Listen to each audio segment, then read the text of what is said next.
Cristiano, welcome to WP Studio. No, thank you for having me. Happy to be here.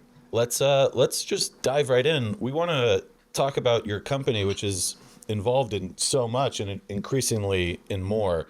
Diversification is kind of the name of the game for you. Chips for PCs, smart glasses, industrial systems, much more. When you think about the next 5 years, what are the big R&D bets for Qualcomm? Look, so it's a good question, and I think there are a number of them.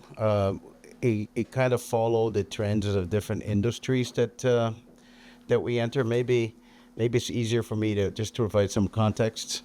Uh, our diversification journey started a few years ago when we realized that some of the technologies that we have developed to the mobile industry could be very, very relevant to a number of industries. And then we started that way, and as we went deeper into those industries, we end up building a platform, and now our roadmap is kind of driven by that. So with that context, we went from phones to automotive, as I said, to PC, to industrial, to what we call now personal AI devices, robotics, and all the way to the data center. We're one of the probably when we compare ourselves with our peers, we're very unique given that we go from communication and compute, and we go from 5 watts, like to an earbud chip, all the way to now a 500 watts chip for the data center. So with that context, when I look at the next 5 years, within this surface area, there's a number of big R&D bets that we're making today. And I think that's the right question because some of the technology investments we have to do several years in advance. One of the unique things about Qualcomm is we're kind of a creator of standards. And with that is first big bet is 6G. 6G is going to start, coming to the market at the end of the decade. I think with pre-launch in 28 and then 2029 is when you're going to start to see launches. In For personal, your cell will be a 6G by the end of the decade. Is that what you're saying? Or your cell and other devices as well. We can definitely talk. whatever the devices are. Yes, five we'll years. happy to unpack that. The second big bet, as we continue to go deeper into the automotive industry, you'll see that we just launched our stack for assisted driving, and I think that will continue to evolving, towards full self-drive, plus all of the computing that continues to increase in the car, agentic use cases. The number three bet is how mobile devices are evolving, and we talk about this new category of personal AI devices. One of the big changes we have in this decade is the human computer interface changes because now AI understands everything that we see, we say, we hear. Then the computing is changing as a function of that, and I think we have now vision about how the mobile devices are going to become, personal AI devices, and it's going to fundamentally change like wearables. Robotics is it's a big bet for us. Physical AI is all about AI. Let's pause on that for a second. I want to ask, when you look at robotics, it's right. There's the compute issue, right? The technology, the AI, but it's also a physical problem. What are the step changes you need in robotics to get widespread, revolutionizing elder care, having everyone having a robot in their home? What more do you need in the physical world to enable that on your end? Yes, and I will. And by the way, I mentioned also data centers another bet for us. But let me go back to now your robotics question. I like to do an analogy between what we've seen in assistant driving and autonomous driving in robotics. The problem of creating like a robo taxi, for example, you have to do a lot of training. You can get the AI and the capability like from 0 to 95%, and then you have the driver there in case something happens. If you remove the driver, then you need to get to 99.9999%. So the extra requires a lot of training. There's a massive market opportunity for you to provide assisted driving at different levels for every car in the road while you have the driver still there. And then eventually you're going to have fully autonomous systems with no steering wheel, and that's required a lot of technology development. I'm going to now apply that to your question on robotics. A robot that is going to be with you in your house and is going to do everything you ask the robot to do, will deal with every house is different, will deal with it, learn new tasks. I think that's going to require a lot of training, and that's going to take a little bit of time. However, there's a massive commercial opportunity for you to get a robot and get the robot perfected on one particular task. And that is actually a much easier technology problem to solve. It's much easier because you can train the robot on virtual data.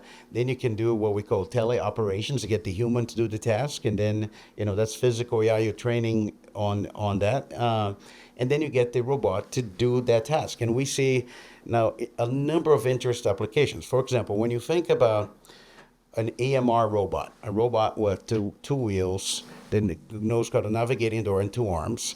You can put it in healthcare. You can put it in retail. And retail will go in the middle of the night and stock the shelf. So you can train on that particular environment and task. I think that technology is probably now right in front of us. The technology to get your robot buddy in your house, I think that's a few years away. That's such a wide range of industries you're thinking about, and now AI accelerator chips. You all are not the only ones challenging NVIDIA, but they're the dominant, they're the big guy, right, in that market.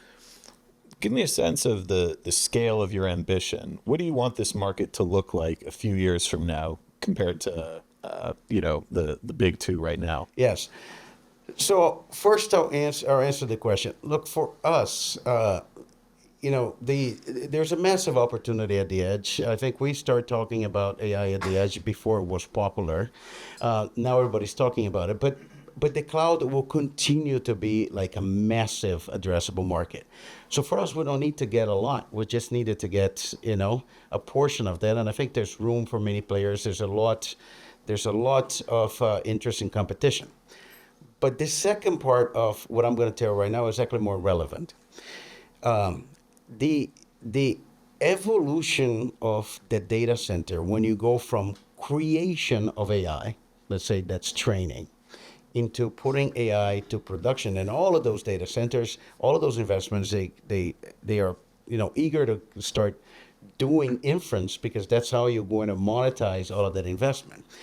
That is going to architecture changes. We always had clarity that you're going to further disaggregate the data center, and you're going to have different architectures for different tasks. Our investment in data center, we said we're not focused on the GPU. We have a GPU. We ship GPUs in all of our mobile devices and all of our automotive, silicon PCs. But we created this neural processing unit, the NPU, which was optimized for high density of compute, low power consumption for inference. And I think the recent acquisition that NVIDIA did of Grok, it validates our thesis that the GPU is not the only solution for this, and you're going to find a different optimized computing solution for everything. And I want to tell you a story which will help, I think, put that perspective. When you look what's happening in data center today, you have this very steep curve of the compute needs, which will continue. But then you have the curve on energy, and they're not aligned. There's not enough power. So you have now to deal with maybe many cases, power is going to be a finite resource. This is what happened on phones. Phones, it's a very interesting engineering challenge because generation over generation, if you actually look at your smartphone today and look at the smartphone just like that time of the pandemic, the computing power is increased dramatically. It goes 10, 20% every year is increasing the amount of compute. But there's something very interesting that happened in phones. The form factor size is the same. It has to fit in your pocket. No matter how much more compute we're putting in, like our GPUs on phones do ray tracing, all those things, the battery has to last all day. The battery is the same size. It cannot get hot. I cannot liquid cool that thing. And you're going to touch your face with it. It cannot be hot. So then it forced companies that have been in this space, like us, to disaggregate the compute. An example of this is when you look at, like, if you go back to PCs, when we all had our laptops and we were like doing iTunes and doing MP3 player, PCs will decode an MP3 file on the CPU. That the PCs like CPU centric. We realize in mobile, when you start playing music in a phone, you cannot do that. It burns too much power. You develop a separate hardware to do MP3 decode. You have a separate hardware to JPEG encode when you take a picture. You kind of disaggregate the compute. What we're starting to see happening in the data center right now, because you have this is the compute need, this is the energy. We're starting to see the same thing in a different scale. You're starting to see the inference being disaggregated. I need an architecture for prefill. I need an architecture to decode. And I think that's the opportunity for us. So our ambition right now is like we're very excited to enter the space so we can get a piece of it. It's going to be significant for Qualcomm. But I think the opportunity as they further disaggregate, and you're going to look for not only competition, but solutions that have higher density and low power. I think that's right in our DNA, and I think that's a massive opportunity for the company. Davos is such a unique place where you can bring together people from so many fields and industries. And for someone with a global company like yours, I can imagine it's particularly useful to be here. The flip side of that is you see a lot about what's happening in the world. And with so many supply chains, technologies, industries you're involved in, when you look around at the global picture, the geopolitical picture, what worries you the most when you're thinking about the future of your company? It's, look, I think every semiconductor company right now, and I think it's true, I think, if you look of the United States semiconductor industry, and all of the very successful semiconductor companies are all fabless companies. And I think we all need a basically a very resilient and strong semiconductor supply chain. I think we all have strong dependencies of the manufacturing system. Most of our chips, they are made by TSMC in Taiwan. Some of those chips are also made by Samsung, which has been our supplier historically. So the thing that we all need capacity, and we need availability of semiconductor manufacturing. And in that way, luckily, we like the mini governments. We want a strong, a resilient supply chain. That's kind of very important for us. The other thing that is very important for us is the innovation economy of the United States require the scale of R&D. Scale of R&D is very important. And maybe we are kind of unique in a particular way. I think Qualcomm has always been, with our contribution to standards, with our long-term R&D, we have been an R&D heavy company. I think we do, just as an example, in 2025, they just sent it off all American companies, even companies significantly higher in size than Qualcomm, were the number one in terms of patent applications. But you need scale. For you to have scale, you need to make sure that your technology stack is global. Like if you end up with a smaller market, that's a problem. So I think the other thing that always worries us is how to maintain global scale of our technology is an important thing as well. And directly related to that, did the CHIPS Act work? Is it too early to say? It worked, but I think that it's interesting when you ask this question, asking did it really work? My answer is it is working. It takes time. I think it's a big step in the right direction. We're very happy that there's diversity of geographical location and capacity. I think we have been big proponents of it, where we are going to be using the capacity being built in the United States and Japan and other places. But when you actually look at the bigger picture, because semiconductor is going to everything is going, and you have a lot of computing, connectivity going to every industry. If you look just within 10 years, we're going to have in the globe to double the manufacturing capability of advanced semiconductors. So we have a long way to go. I think it's an excellent step in the right direction, and we need to keep building more capacity. anecdotally, you'll hear stories, TSMC in Arizona, managers come from Taiwan and they're like, these aren't the people we're used to working with, different cultural standards, work standards. I mean, do you think the US can compete on the same level? Can we recreate that right on the edge, the newest, the best chips and build them here at scale? Or because that answer, it seems to be, we don't know yet. Or would you disagree with that premise? No, I completely disagree with that premise. Look, there's no question. There's no question. You're going to find talent in the United States, and look, I think the United States has also been a great place to attract talent. But those things, they don't work like from in the very short term. You have to build an ecosystem, so it takes time. You're not going to say, we were not doing semiconductor manufacturing. You build a facility and you expect day one you're going to have a workforce that is actually capable to operate into that. But it's going to get built over time. I'm going to do a parallel. So let's go and give an example. There was a lot of the electronics manufacturing right now. Electronics manufacturing, I think historically, the majority of the manufacturing of electronics has been in Asia. You saw, there was a lot of manufacturing in Japan in the 80s and 90s. Then you saw, the development of manufacturing in Taiwan. You saw in Korea, then it's China today, and it keeps moving.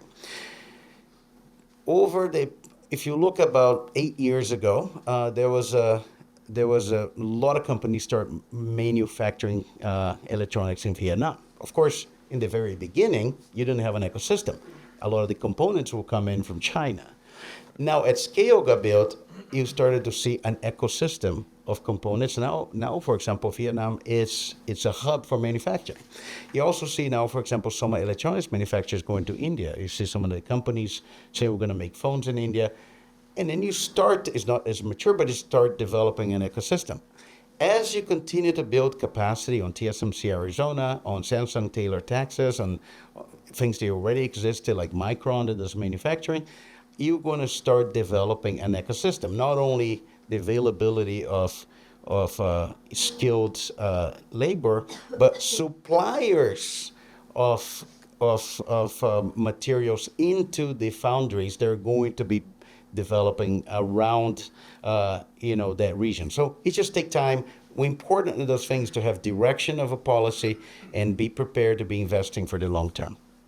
And when you say it takes time, could you give us a better sense of how much scale? Because for a lot of people, when they think about de-risking, you see what's happening in the Taiwan Strait now, and it's completely unpredictable. But are we talking in terms of decades, months, years? Like, I mean, I know it's somewhat intangible, but how do you think about that versus the risks in that part of the world? Look, I think if you do the math, let's just higher level. I won't be very precise. High level of magnitude, right? So if you look of all of the announced programs and what is actually being built, for example, capacity from TSMC or Samsung in the United States, those existing announced programs get to about 10% of the capacity that exists in the case of TSMC in Taiwan. And then eventually it's going to go from 10% to 20% and 30%. And those are incredible, I think, progress. But you're really talking in horizons of increments of 5 years. It's like a 5 to 10 years. It does not happen in 12 months, right? So that's kind of the time horizon. And we are the Washington Post, and unfortunately in Washington, a lot of people, when they talk about, well, we're from San Diego. well, I'm a Californian myself, so that's why I focused more on the future for most of our conversation. But in Washington, it seems like every conversation comes back to competition with China. And the big questions are export controls, right? A little bit about what we discussed. And there's almost a philosophical divide. And I'm sure you've had a lot of these conversations over the past few days. First I heard of. Well, I'm glad we got it before the end, right before you're about to head back to sunny San Diego. There's a divide, in America. Do we try to outcompete China, or do we try to slow them down? And maybe it's not always a binary that way, but Do you think that selling our most advanced chips to them is a good idea at this point as we're still building out these ecosystems?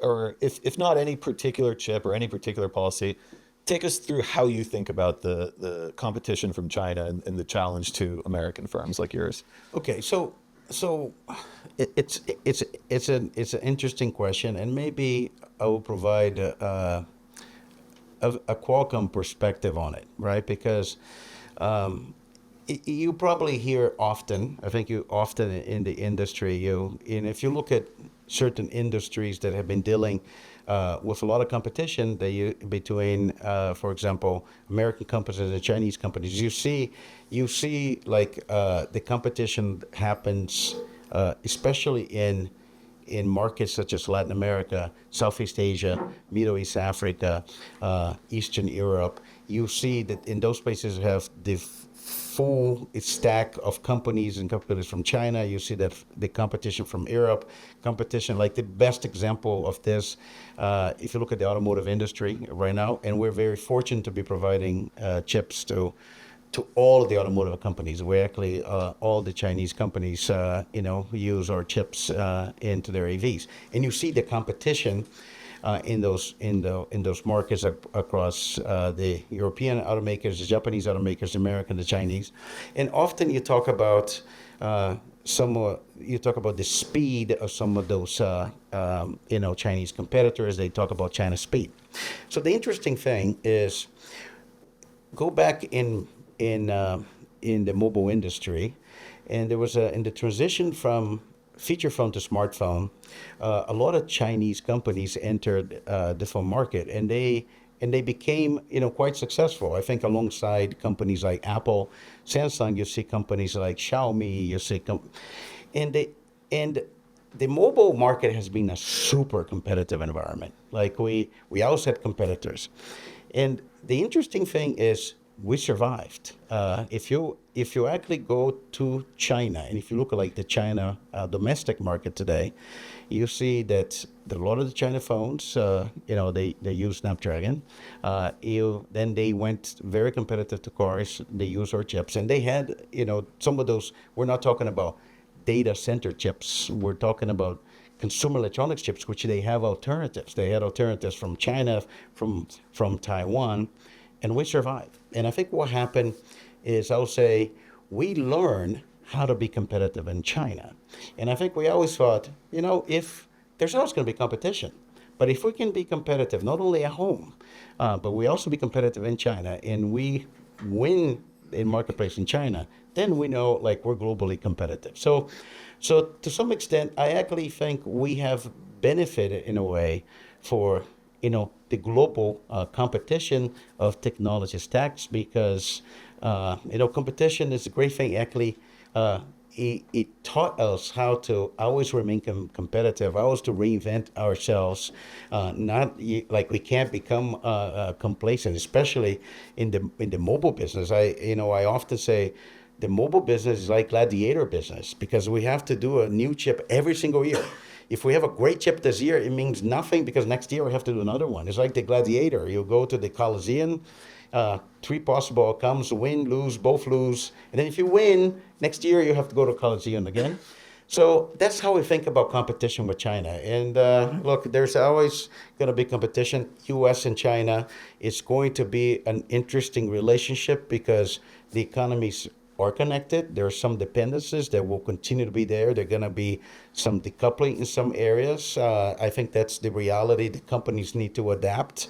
And I think we're just going to have to learn to remain competitive in the space. And I'll just finish by saying, we start diversifying the company. The more we diversify, more China business we got. And I think that maybe that's what's going to be. Well, that's an inspiring note to end on. Unfortunately, we are just about out of time, so we'll have to wrap it up. Cristiano Amon, thank you for being here today. We really appreciate it.